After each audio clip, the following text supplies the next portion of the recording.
রমজান মাসে আল্লাহ তাআলা দুটি সময় রেখেছেন, এমন এই দুটি সময়ে যেই বান্দা আল্লাহর কাছে দোয়ার জন্য হাত তুলে, আল্লাহ বান্দার হাতকে কখনো খালি হাতে ফিরিয়ে দেয় না। সুবহানাল্লাহ পড়ার সময় দুই সময়ে বান্দার দোয়া আল্লাহর কাছে করার সাথে সাথেই কবুল হয়ে যায়। আল্লাহ তাআলা বলছেন, ওয়া ইযা সাআলাকা ইবাদি আন্নী ফাইন্নী করিব, ও আমার বান্দা তুই আমার কাছে চা, আমি তোর কাছেই আছি। তুই চাইতে দেরি হবে, আমি আল্লাহ দিতে মোটেও দেরি হবে না। সুবহানাল্লাহ পড়ার সময় এক নাম্বার সময় হচ্ছে রমজান মাসে আপনি যখন সাহরি খেতে উঠবেন, আপনি শুধুমাত্র সাহরি খাওয়ার জন্য উঠবেন না, সাহরির এই ব্লেসিং টাইমে উঠে আপনি 2 রাকাত তাহাজ্জুদের নামাজ আদায় করবেন।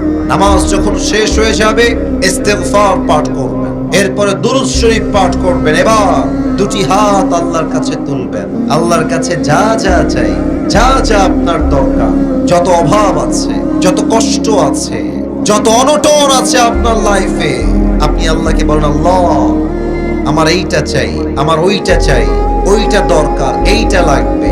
সাহরির সময় উঠে যেই বান্দা আল্লাহর কাছে চাইতে পারে, আল্লাহর হাবিব বলেছেন সাহরির সময়ের কোন দোয়া, তাহাজ্জুদের জায়নামাজের কোন দোয়া আল্লাহ কখনো খালি হাতে ফিরিয়ে দেয় না। সুবহানাল্লাহ পড়ার সময় এক নাম্বার সাহরির সময় সকলেই 2 হাত তুলে আল্লাহর কাছে দোয়া করবেন। 2 হচ্ছে ইফতারের সময়, এটা বড় বরকতের সময়, এটা বড় অসাধারণ সময়। আমরা ইফতারের সময় বসে বসে অনেকে টাইম দেখে সময় নষ্ট করি, অনেকে ফেসবুকে টাইম লস করি, অনেকে ইউটিউবে টাইম ওয়েস্ট করি। এটা বড় বরকতপূর্ণ সময়। ইফতার যখন সামনে থাকে, পেঁয়াজি, আলুর চপ, ডিমের চপ, খেজুর, শরবত, জুস যা আছে সব বান্দার সামনে হাজির থাকে। বান্দা চাইলে খাইতে পারে, বাট বান্দা হাত দিয়ে খায় না, চুপচাপ বসে থাকে। আল্লাহ তখন বলেন, ফেরেশতা আমার বান্দার সামনে এত খাবার রাখা আছে, আমার বান্দা খায় না কেন? আমার বান্দা জুস খায় না কেন? আমার বান্দা পেঁয়াজি খায় না কেন? ও তো চাইলে খাইতে পারে। ফেরেশতা বলে, আল্লাহ তোমার সকল বান্দারা তোমার জন্য রোজা রেখেছে, ওরা টাইম না আসে পর্যন্ত একটা লোকমা জিনিস তার মুখে দিবে না। তখন আল্লাহর রহমতের দরিয়া জোশ খেলে ওঠে। আল্লাহ বলে, আমার বান্দা কি চায়?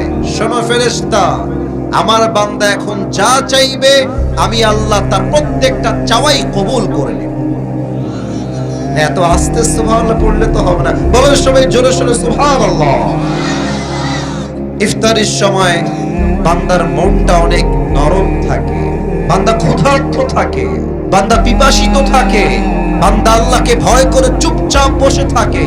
বান্দার দিল যখন নরম হয়ে যায়, বান্দা যখন ক্ষুধায় তৃষ্ণায় ছটফট করে, তাও পানি পান করে না, পেঁয়াজি মুখে দেয় না, আলুর চপ মুখে দেয় না, জাস্ট বিকজ অফ আল্লাহ সুবহানাহু ওয়া তাআলা, আল্লাহর জন্য কোনো কিছু শেখায় না। আল্লাহ বলছে, বান্দা ইফতারি নিয়ে আমার কাছে হাত তোল, যা চাবি আমি আল্লাহ তোকে তাই দান করে দিব। সুবহানাল্লাহ।